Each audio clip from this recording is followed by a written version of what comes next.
Hello everyone, welcome back. We already discuss the chapter 3। हम काफ़ी चीज़ें डिस्कस कर चुके हैं पार्ट 1 में। Now we are moving to part 2, the parliamentary system. So in part 2 we also discuss some points about president, powers of president, prime minister, council of ministers. So let's start this video. Now first we need to understand who is president. President हमारे state का head होता है। ये elect होता है एक electoral college की वजह से। इलेक्टोरल कॉलेज में कौन कौन लोग होते हैं?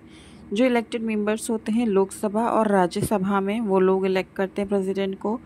एंड लेजिस्लेटिव असेंबलीज में जो एमएलएज होते हैं स्टेट के, वो इलेक्ट करते हैं प्रेसिडेंट को। And union territory specially Delhi and Puducherry के जो मिनिस्टर्स होते हैं वो इलेक्ट करते हैं।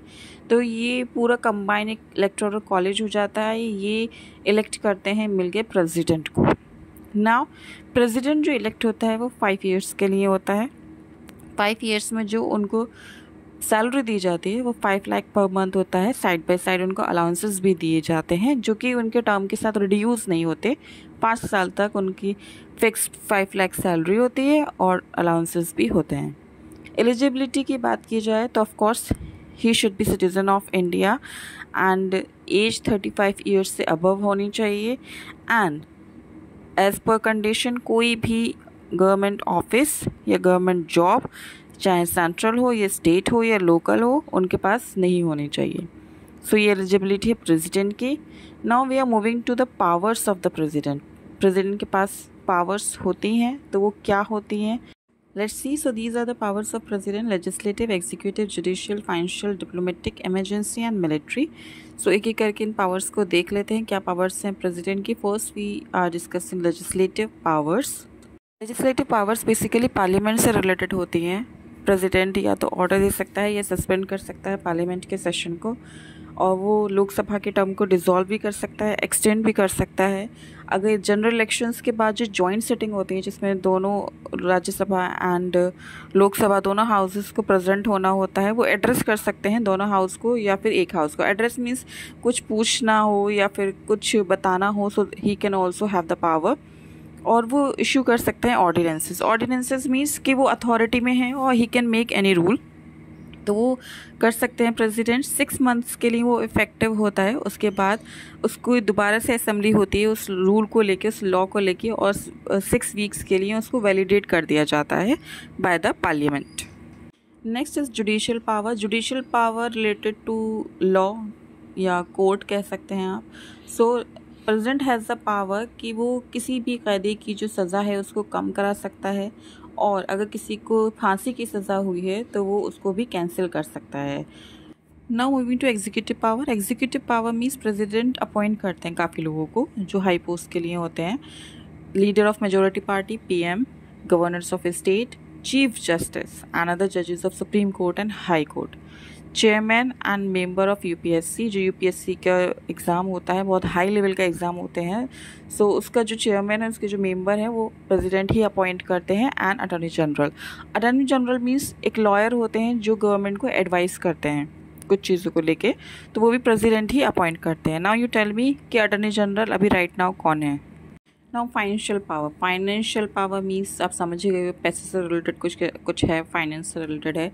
तो कोई भी मनी बिल हम ऑलरेडी डिस्कस कर चुके हैं पार्ट 1 में। सो कोई भी money bill without permission of president introduce नहीं हो सकता। और जो एंड में बजट दिया जाता है, ये भी हम डिस्कस कर चुके हैं बजट। सो लास्ट के ईयर में जो बजट पेश किया जाता है वो प्रेसिडेंट के सामने रखा जाता है पहले। एंड अगर कोई इमरजेंसी हो जाती है इंडिया में, जैसे कोरोना के टाइम में पैसे की शॉर्टेज बहुत हो गई थी, सो president is having the power कि वो कंटिजेंसी फंड ऑफ इंडिया से पैसा ले सकते हैं और वो इंडिया के लिए यूज़ कर सकते हैं। Now military power. Military power में प्रेसिडेंट सुप्रीम कमांडर होते हैं आर्म फोर्स के, और वो किसी भी टाइम वॉर डिक्लेयर कर सकते हैं और वॉर को ख़त्म कर सकते हैं, कॉन्क्लूड कर सकते हैं पीस को।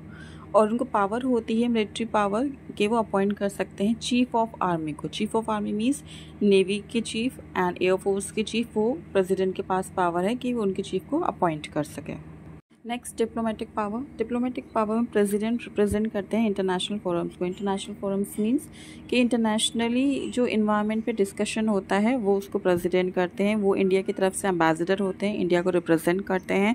प्रेसिडेंट अपॉइंट करते हैं अलग एम्बेसडर्स को एंड हाई कमिश्नर्स को अलग अलग कंट्रीज़ में जो इंडिया को सपोर्ट करती हैं और इंडिया को रिप्रेजेंट करती हैं। और जो भी इंटरनेशनल ट्रीटीज़ होते हैं या अग्रीमेंट्स होते हैं इंटरनेशनल लॉ को लेके या किसी और चीज़ को लेके, तो वो भी प्रेसिडेंट के नाम पे ही कंक्लूड होते हैं। Next is emergency power. थोड़ा बहुत डिस्कस हम ऑलरेडी कर चुके हैं कि फाइनेंशियल स्टेबिलिटी कराते हैं। अगर पैसा नहीं है, किसी इमरजेंसी आ गई है, तो कंटिजेंसी फंड से लेते हैं पैसा, इंडिया के लिए यूज़ करते हैं। और वो टेक्स करते हैं रूल ओवर द स्टेट। अगर कोई लोकसभा पार्टी डिसॉल्व हो गई है या कुछ और मसला है तो फिर वो स्टेट को रूल कर सकते हैं। उसको प्रेसिडेंट रूल कहा जाता है। वो अपने रूल्स एंड रेगुलेशन बना सकते हैं उसको रूल करने के लिए। तो इतनी सारी पावर के साथ साथ अगर हम उनको ये कहना चाहें कि वो कॉन्स्टिट्यूशनल हेड हैं तो ये गलत नहीं होगा, क्योंकि वो इतनी सारी पावर्स को एक्सरसाइज करते हैं। एज वेल एज़ वो एडवाइस भी करते हैं प्राइम मिनिस्टर को और काउंसिल ऑफ मिनिस्टर्स को। प्रेसिडेंट को अगर रिमूव करना है ऑफिस से, सिर्फ उनके पास एक रीज़न होना चाहिए, दैट इम्पीचमेंट। और इम्पीचमेंट क्या होता है कि अगर उन्होंने कोई भी कॉन्स्टिट्यूशन का रूल तोड़ा है, कॉन्स्टिट्यूशन को तोड़ा है, वायलेट किया है, सो उनको हटाया जाए। Removing the president from his office, that process is called impeachment. Next is prime minister. Prime minister you already know कौन है, किस पार्टी से हैं। तो वो हेड होते हैं अपनी मेजॉरिटी पार्टी के, लीडर होते हैं लोकसभा के, और वो एक्ट करते हैं on the advice of the president. PM एक तरह का लिंक है between the president and the legislature. It means parliament और प्रेसिडेंट के बीच में जो भी बातें होती हैं, ही इज़ अ लिंक। और वो रिस्पॉन्सिबल होते हैं कि गवर्नमेंट जो है स्मूथली वर्क करे, इफेक्टिवली फंक्शन करे। Next is council of ministers. Council means बहुत सारे मिनिस्टर्स होते हैं जो हेडेड बाय पीएम होते हैं। ये पीएम को एड प्रोवाइड करते हैं एंड एडवाइस करते हैं प्रेसिडेंट को कि उनके जो भी फंक्शंस कर रहे हैं वो एक अच्छे तरीके से हो रहे हैं या नहीं हो रहे हैं। और इसमें जो होते हैं काउंसिल ऑफ मिनिस्टर्स में कैबिनेट मिनिस्टर्स होते हैं, मिनिस्टर ऑफ स्टेट होते हैं। Cabinet ministers hold the highest rank और उनके वो बहुत इंपॉर्टेंट डिसीजंस लेते हैं इंडिया के लिए। उनके जो डिपार्टमेंट्स हैं, डिफरेंट डिपार्टमेंट्स होते हैं, like finance and defence. Ministers of state जो होते हैं सारे रूल्स एंड रेगुलेशन को अबाइड करते हैं, जो कि मिनिस्टर्स ऑफ स्टेट जो होते हैं वो सारे रूल्स को अबाइड करते हैं जो बनाए जाते हैं कैबिनेट मिनिस्टर्स के द्वारा। ना उनकी एलिजिबिलिटी क्या होती है। एलिजिबिलिटी के लिए या तो वो मेंबर हों लोकसभा या राज्यसभा के। अगर वो मेंबर नहीं है तो वो अपॉइंट होंगे 6 मंथ के लिए, बट 6 मंथ में उनको मेंबरशिप लेना पड़ेगा या तो लोकसभा का या राज्यसभा का, जब तक कि वो कैबिनेट मिनिस्टर है या स्टेट ऑफ मिनिस्टर है। एक लास्ट और छोटा सा टॉपिक है working of the council of minister. इसमें स्लाइड ऐड करना भूल गई हूँ मैं। जो प्राइम मिनिस्टर होते हैं वो हेड होते हैं काउंसिल ऑफ मिनिस्टर के, और काउंसिल ऑफ मिनिस्टर्स और पीएम एज अ टीम काम करते हैं। अगर उन्होंने कोई डिसीजन लिया है, अगर वो डिसीजन गलत हो जाता है तो वो आंसरेबल हैं पार्लियामेंट के और उनको आंसर देना पड़ेगा। अगर उन्होंने अपना काम ठीक से नहीं किया तो उस गवर्नमेंट के खिलाफ वोट ऑफ नो कॉन्फिडेंस पास हो जाएगा और पूरे काउंसिल ऑफ मिनिस्टर्स को रिज़ाइन देना पड़ेगा। वोट ऑफ नो कॉन्फिडेंस हम पहले भी डिस्कस कर चुके हैं क्या होता है। So this is all about the parliamentary system part 2। इसमें सब डिस्कस हो चुका है। आई होप आपको थोड़ा बहुत समझ में नहीं आया हो, बहुत कुछ समझ में आया हो। Now we will meet in the next video with the next chapter. Thank you so much.